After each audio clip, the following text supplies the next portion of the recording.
Welcome, Buff fans, to the latest edition of our opponent previews. And today we're looking at the Arizona Wildcats. And please be joined by Justin Spears, who covers the Wildcats for the Tucson Star. And Justin, good friend of mine in the conference, and going back to the Pac-12 days long ago, it seems, right? Yeah. And so, Justin, thanks for joining me. I appreciate it. No, absolutely, man. Happy to be here talking about all things Wildcats. And I'm very excited to get back to Boulder. I will say, I've been on the beat now for a few years, and the Boulder trip in 2023 was my first trip to Denver, Boulder area. Yeah. And man, Folsom Field, the experience in that, I don't even know what to describe it, where like you get your concessions and all that stuff. Like, what is that down below Folsom Field? Down below the press box area. Yeah. Yeah, Balch Fieldhouse.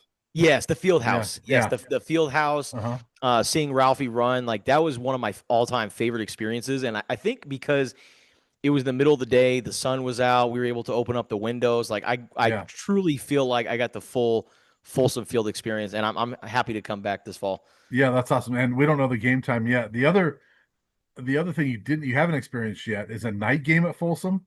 I think is Yeah. even better. And so maybe you'll get to experience the night game. Now they're not always great because like the Khalil Tate game was a night game, and that is forever in CU lore, in Arizona lore as well, but in CU lore for different reasons. So yeah, there's been some memorable matchups, and so I'm gonna start this off with a trivia question because I did my written preview of Arizona last month. And so one of my notables here, I'll give it to you.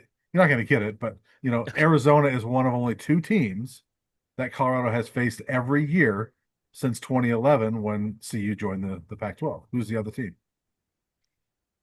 Oh man, it's got to be Utah, right? Yeah, you got it. Oh, okay. Yeah, I was gonna say the yeah, Mountain Tandem that was added to yeah. the Pac-12. The only other option would have been Arizona State, but Yeah. and ironically, they have not played. They've missed Arizona State a few times in that because they didn't play them last year. The COVID year, that game was canceled. So they've missed them a few times. So I don't know why I said you wouldn't get it. It's really only two choices at that point. So um, Well, and I when you said you wouldn't get it, I was like, okay, one out of two. yeah. I feel like ASU. I feel like this is a trick question, so it's got to be the Well, Utah Utes. it's funny because when I said you wouldn't get it, it didn't dawn on me at the moment. Like it's really only one of two choices. So yeah, it wasn't that hard of a question, I guess. So, I will add to that real quick in doing that research. So they only play each other, Arizona and Colorado, from 1931 to 1986. They played 13 times. CU was 12-1. They've played 14 times since CU joined the Pac-12. Arizona's got them 9-5. So this has really been a series in recent years that's gone Arizona's way for the most part. Last year did not obviously go Yeah. Arizona's way. The Buffs, as we know, Arizona didn't have a great year last year. Colorado had a pretty good year, and it looked like that down in Tucson. So Yep. it amazes me, Justin, when you think back to that game because I just thought of this that Arizona was a favorite going into that game. And I remember all of us that week. I don't know about you, but like on the Colorado side, we're like, why is Arizona favored in this one? Because Arizona was starting to really not play well, and CU thumped them. And so Yeah. yeah, it was not a good year for Arizona, was it? No, it was not. And there were a number of things that led to the 4-8 season, and Mhm. I think you have to really go back to kind of when Brent Brennan was first hired, and you look at the timing of it, the calendar, and Yeah. where it landed in the college football schedule. And Brent Brennan was hired in January, and so he had already missed that first transfer portal window. And Jed Fish, when he went to Washington, he took a lot of guys from the early signing period that they signed out of the portal, took some of its best high school prospects, including Damon Williams, who's going to be their starting quarterback this year, Mhm. and also some other guys as well. And so Brent Brennan comes in like, okay, I missed the first transfer portal window. And then I also have to make sure that these guys stay, the guys that are currently on the team. And he even said that at Big 12 Media Days this year.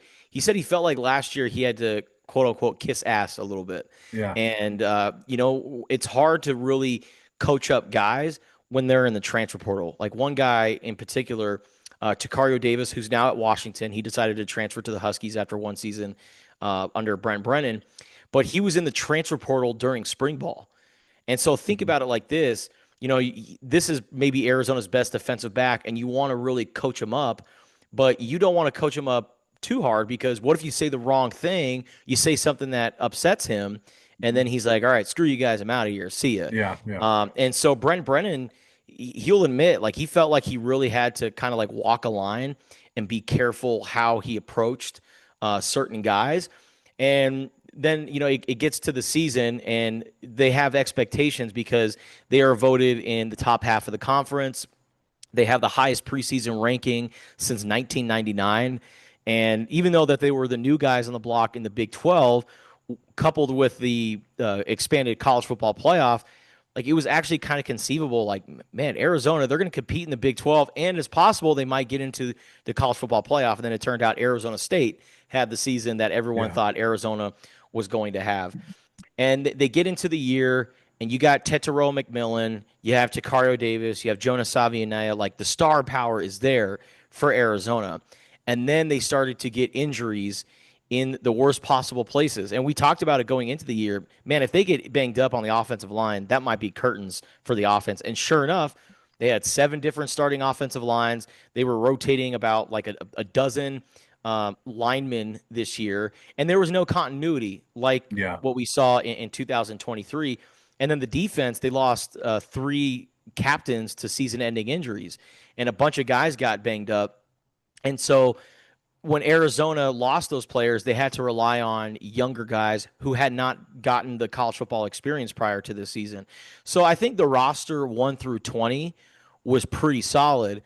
And then 21 through 85, because of the transfer portal window and not having the ability to recruit, Arizona's depth or lack thereof, like the lack of depth, it really yeah, showed in yeah, when they started to get banged up. And I think the offensive play calling too was just not a good match for the guys that they had. There was no sense of urgency. There was no snappiness to it. Everything just seemed slow, and it looked so hard. Like there were many times where Arizona would get into, a 2nd and 1 situation, and then they would run 3 straight plays and not pick up a yard. yeah, And so they got rid of Dino Babers. They replaced him with Seth Dagey from Marshall, who's a young up and coming play caller, was a great quarterback under Mike Leach at Texas Tech. And I think people should be excited about him because he's the kind of play caller where he looks at the talent that they have available and he tailors his offense to those guys. People think, okay, Mike Leach, Texas Tech, this guy loves to sling the football, right? Well, when he was at Marshall, the Thundering Herd had more rushing yards than passing yards because that was just the players that they had. And sure right. enough, they had the best offense in Sunbelt.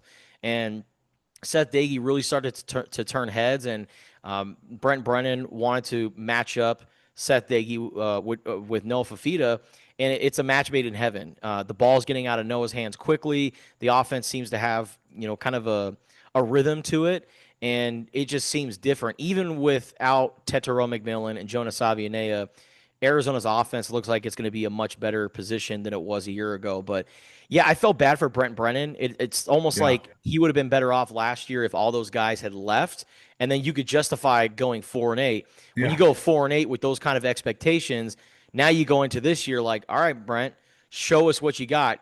This is year 2, and I mean, it could be the make or break year for Brent Brennan in Tucson. yeah. It's easy to say this in hindsight, but it almost feels like, yeah. I mean, because obviously there's no preseason poll. The Big 12 decided to do away with that, which I think is kind of stupid, but whatever. But you still have the preview magazines. So if you go off the preview magazines, uh, I mean, people aren't thinking very highly of Arizona. And it's easy to say this in hindsight, but I feel like the expectations should almost be flipped from last year to this year. And not that I think Arizona's going to be one of the top teams in the conference, but um, it made sense in hindsight when you look at it that they had a struggle last year because of what they lost and the lateness that he came in and things like that. And it was almost I just feel like they're one of these teams, Justin, that people are putting down at the bottom because of the year they had last year. But watch out for Arizona. Like I feel like Yeah. this is a team that maybe not is not going to win the conference title, but they're gonna. I think they're going to sneak up and bite a team or two that you don't think they're going to, and get themselves back in a bowl game. I just think that's the type Yeah. of team they could be. Yeah, I agree, Brian, and I think that they're going to be more like BYU last year, right? They're Yeah, not going to be the the conference champion, going to the college football playoff. Hmm. But I think their ceiling is they can be a lot better than what people thought. And BYU, kind of a similar situation. They had some questionable guys. They were going through a quarterback battle, Yeah. and so they were, voted towards the bottom half of the conference, and they turned out to be one of the top. Yeah, I don't think Arizona's going to be world beaters here, but I mean, honestly, I think 6-6, 7-5, like that is very conceivable for Arizona Hmm. because, like I said, the things that they did in the offseason between the coaching hires, between the portal, I think they have everybody in the right place now. Yeah. And I think their schedule favors them. We don't really know how good these teams are, right? When I was going through Arizona's schedule last year, I was Right. like, oh, Colorado, I think they can win that game. And the Buffaloes ended up smoking them. Yeah. BYU, ASU, I'm like, oh, those are kind of layup games for Arizona. And then, Yeah. like I said, they ended up smoking them. And I think Arizona football fans, they just want to see Arizona get to a bowl game and also be competitive in the games that they lose. In 2023, they lost 3 games. 2 of them went into overtime. Yeah. One of them was a triple overtime thriller at USC, and then the other one was against Washington, the national runner-up. And then their third loss was in SEC country at Mississippi State. Mississippi State ended up kind of being a bad team, so hindsight, that was a bad loss for Arizona. But you're in SEC country, you're dealing with all those Hmm. cowbells. So you lose to an SEC team, you lose to the national runner-up, and you lose to the defending Heisman Trophy winner in Caleb Williams, and you lost to them by a combined 16 points. In 2024, they lost 8 games by a combined 191 points. So think Yeah. about that. Right. 16 points to 191. Yeah. Arizona fans, they're just like, hey, if you're going to lose, just don't get your teeth kicked in. And they got smoked a number of times. And I don't think we're going to see Arizona really get handled like they did Hmm. last year. And they're going to be more competitive. They're going to be more of an exciting brand. And it's not just with Seth Dagey at the helm orchestrating the offense and creating a fun brand of football, but also I think defensive coordinator Danny Gonzalez, if you look at his resume, Yeah. what he did at ASU, what he did at San Diego State under Rocky Long, he has consistently produced top 30, top 20 defenses when he's that defensive play caller. And so I think now that he is the defensive coordinator and they hired a full-time special teams coordinator, you're going to see Arizona just be more disciplined and just Yeah. not have so many blunders like we saw last year, which, I mean, look at the opening kickoff, attempted to go for the onside kick, and then Colorado recovers it, and Right. they score instantly. So, yeah, this is going to be a much different Arizona team. And I look at the schedule, and like I said, I don't know how good these teams are, but the fact that the first 6 games, 5 of them are at home, Hmm. Arizona can really stack up wins in the first half of the schedule, and then you really have 4 true road games because the fifth road game is at ASU. So you just got to drive 2 hours up I-10 to go to ASU, and then you got 4 road games. I think everything really points towards Arizona maybe having a 6-6, 7-5 season Yeah. if all goes well. And the Colorado trip is not super far either. So it No. is out of state. But tell me if I'm wrong, but just from afar, that Arizona's team, being down there, I think it was second half of the year. I mean, it was eighth or ninth game maybe that they played. Colorado went down there, but it just felt like Arizona last year, that second half. Um, Brennan had sort of lost that team a little bit. They lost the fan base. Just everything was kind of just it just didn't feel good around the program, and it just feels like um, I sense that he's kind of rallied that a little bit this offseason, and maybe there's more buy-in from this team. I just sense that. Is that right? That coming into this year, there's maybe more legitimate buy-in than there was going into last year. Yeah, because like I said earlier, last year he was trying to keep the pieces together. Like, Yeah. okay, this Hmm. team won 10 games. And if you think about Arizona football history, they're not considered a blue blood, right? They don't Right. have the best history. The winningest era was in the 90s under Dick Tomey. This program has only won 10 plus games 4 times. One of them was in 2023. And with so many players coming back, Brennan felt the pressure of having to keep everything together. Usually, when you're a first year coach, you've got this runway to where if you struggle, people Hmm. are more willing to give you grace. But because he had the greatest offensive weapon in Tetero McMillan and the expectations, he was trying to keep everything together. Yeah. And I Hmm. feel like now the players who are here, they want to be here. They know how this coaching staff operates. The Yep. guys that they brought in, and they're going to have damn near 60 newcomers. They're not at the Colorado Buffaloes level from a couple of years ago, Right. but they're still bringing in a ton of newcomers. Those newcomers were recruited by the staff. So now with all these newcomers, the handful of guys, the nucleus of players that are coming back, this truly feels like Brent Brennan's team. On paper, you feel like, man, Arizona, they're going to go 4-8 again, 3-9. Hmm. But I think now that it's truly Brent Brennan's culture and it's his team, and he's got the right coaches in place, and I feel like this is going to be a much better year for Arizona. And people, they look at Brent Brennan's record at San Jose State, and they're like, man, he couldn't win at San Jose State. He goes 4-8 here. Maybe he's just not the guy. Maybe he's not a good head coach.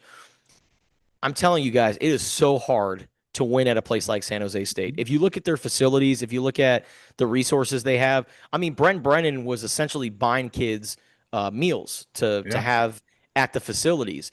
They didn't have the resources like they had at Arizona, and yet they figured out a way towards the end of his tenure at San Jose State to stack up 7-win seasons. I'm telling you, winning Hmm. 7 games over a few years at San Jose, it's one of the hardest jobs in college football. So people are going to Yeah. look at Brent Brennan's record and be like, what is this?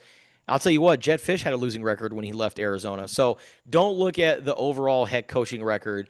Look at the build. He built something at San Jose State, and I think if he's given a couple more years, he's going to build something at Arizona, and it's going to be his own brand. Yeah. If I'm correct, Mike McIntyre was at San Jose State before he came to Colorado and Yeah, really built that team up. I think, Brennan was a few years after McIntyre, and after McIntyre left, San Jose State really fell down again.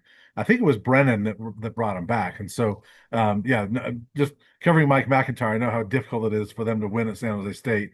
That's why I liked Brett Brennan coming into Arizona. But um, I you said this earlier that this is sort of a make or break year, and you pointed to that early schedule. It's kind of why I like Arizona to be a sneaky team because they do have so many early games at home that there's an yeah, opportunity there to gain some confidence. And if you can get some early wins playing at home, I think that's going to carry out this team into maybe getting a couple extra wins in November, something like that.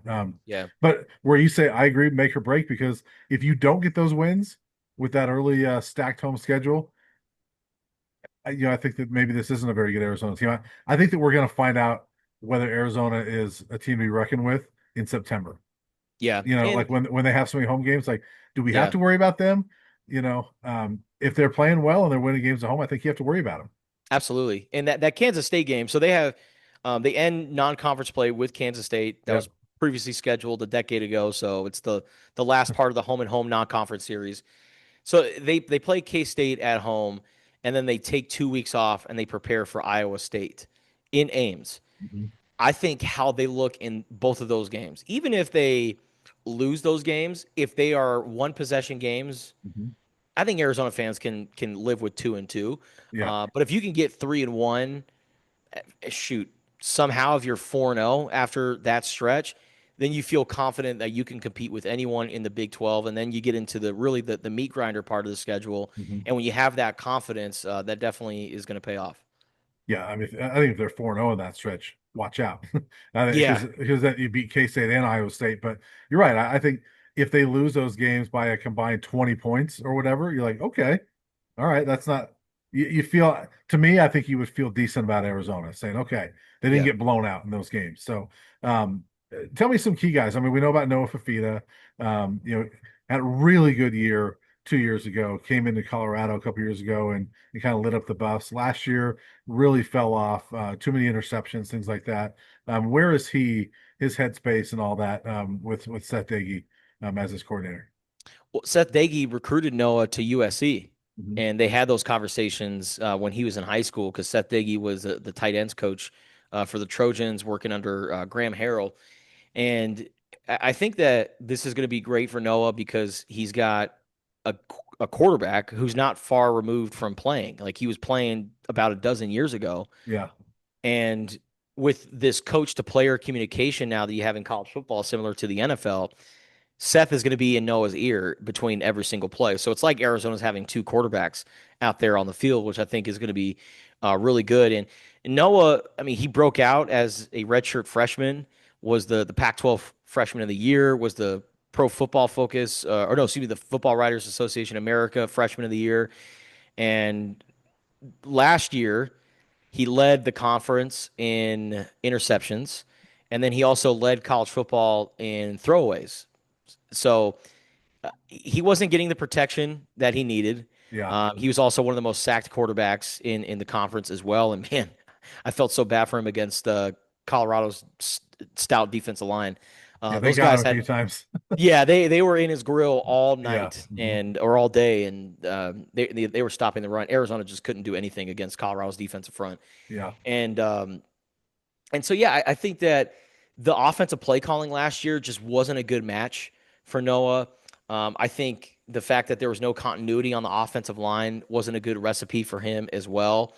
And so now with the new play calling under Seth Dagey and the speed that they added in the offseason, and they don't have Tetero McMillan. It's actually the first time that Noah is not teammates with T-Mac since they were in the seventh grade. I Wow. mean, they've had this connection going back all the way to middle school, and now you don't have T-Mac there. And so Noah is trying to learn how to play without T-Mac. And honestly, I think this might actually be good for him Mhm. because there were so many times last year, and it's so funny that Matt Atkins, who took over play calling duties for Dino Babers halfway through the year, we asked him like, okay, what's the offensive identity for Arizona? And he just said, throw to number four, meaning throw to Yeah. Tetero McMillan. Yeah. And we all kind of laughed at the time, and then it turned out to be Arizona's offense. Like he was the Right. guy who had the lion's share of the receptions. Like he Mhm. was Arizona's offense. And I feel like Noah was just kind of always hunting him and looking for him. And now that T Mac is gone, and they've added some weapons in the transfer portal, and they added a ton of speed.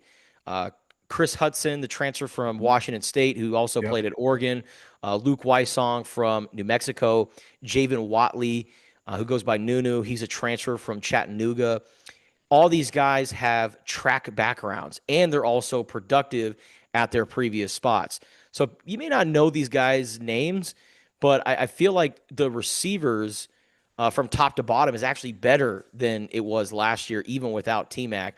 And Yeah. now Noah is going to be sharing the love. He's going to be really picking apart defenses and not just hunting for his guy T Mac. So I think Noah Fafita, after having a quote unquote sophomore slump, I think he's really going to turn things around under Seth Dagey. But really, it all comes down to the offensive line. I mean, they Yeah. lost Jonas Mhm. Savinea to the NFL, who got drafted in the second round to the Miami Dolphins.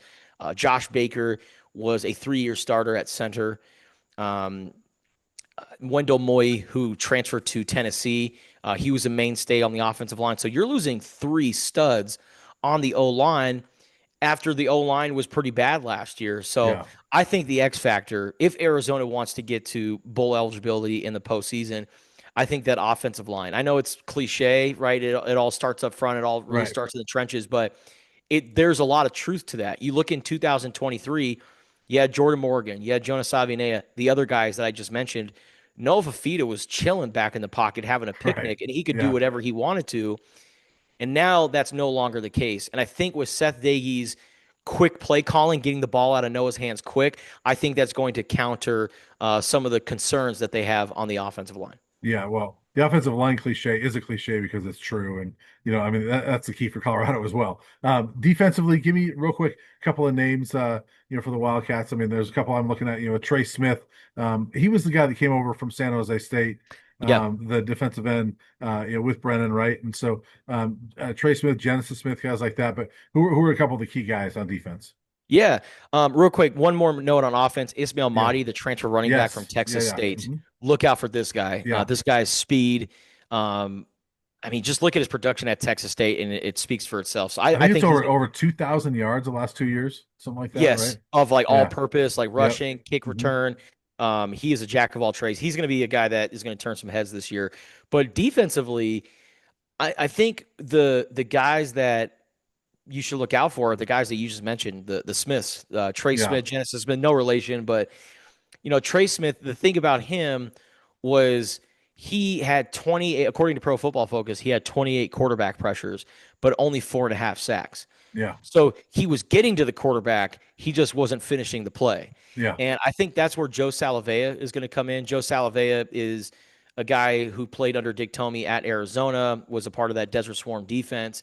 And when he got into coaching, he has become one of the most renowned defensive line coaches in the country. I mean, I know it's easy to recruit players to Oregon and Miami, but I look at what he did at Washington State. And one player in particular that he developed that, I always look at is Hercules Mataafa. Mhm. And Hercules turned into being one of He's a the not stud. he Yeah. was not only a stud in the Pac-12, but all across college football. And so I think looking at Hercules' situation, I think that bodes well for Trey Smith and finishing the play and getting to the quarterback and making turning those pressures into sacks. But Genesis Smith, man, I can't emphasize this enough. I think he is one of the best defensive backs in the Big 12 right now. Hmm. And he had a breakout year last year, stepping in for some injured guys. Yeah. There were a bunch of injuries in the secondary. He started at three different positions in the secondary Wow. and Mhm. thrived in all of them. Yeah. And in the spring, he unofficially led Arizona in interceptions. Just watching practice, watching the team Right. periods, he was a guy that was coming up with picks left and right. So Arizona's got this cool turnover sword that they use after celebrating interceptions and fumbles and stuff like that. Genesis Smith is going to have the turnover sword a lot this year. Yeah. And yeah, look out for him at that free safety spot. He's a junior. He is maybe a guy that could turn into an NFL prospect. So I look out for Okay. Genesis Smith to really have a breakout year for Arizona. Yeah, Traden Stukes is another DB that I like from them. Yes. Seems like a pretty good player for them. So they got some guys that they weren't great defensively last year, but I agree with you. That's another area that's like they might be better. They're just one of these teams that I looked at as at the bottom last year. That I just look at Arizona. And I think they're going to be better than people think, and so we'll see. So as we wrap up here, what do you think? I mean, what's your assessment? Where does this team land? Is this a bowl team? I think this is a bowl team. Mhm. I think, like I said earlier, they're going to stack up wins in the early half of the schedule. And it's funny, I actually ran simulations on College Football 26, the video Yeah. game, to see kind of where Arizona's at. And the game agrees with me. They think that Arizona's going to stack up wins in the early half and then, kind of fall apart there. I averaged out the wins. The game has Arizona right around 5 wins. So Okay. I think 5 wins is a fair kind of bar for Arizona, and I think they'll get the over. I think they'll get Yeah. to 6-6, 7-5 somehow. I don't think they're going to be world beaters, but I Mhm. think they're going to have an average season, but it's going to look a lot better because they're going to be competitive in more games and not just get killed Yeah. like they did last year. So yeah, I think this is going to be a step in the right direction for Brent Brennan. If he goes 6-6, 7-5, that's all Arizona fans are asking for. Yeah. They don't have the same expectations like Arizona basketball, right? Right. Arizona basketball, Right. it's like get to the Final Four. You Right. have to get to the Final Four, even though they haven't been there since 2001. But Final Four is the expectation Yeah. for Arizona basketball. Arizona football, it's hey, just get to a bowl game every Yeah. few years, maybe have a 9 or 10 win season, and we'll all be happy campers down here in Tucson. And I don't think Arizona is going to be the best team in the league, but I think 6-6, 7-5. I think that's fair for Arizona. Yeah. Frankly, I feel the same way about Colorado. And, honestly, Buff fans love to hear that, Arizona stack up those wins early and then fall off because Arizona comes to Boulder November 1st. So that could be the nice fall off point where so you can get a win November 1st. But Justin, look forward to seeing you in Boulder on November 1st and enjoy your trip. Enjoy all the games up to that point. And thanks again for doing this. I appreciate it. Looking forward to it, man. Thank you as always, Brian.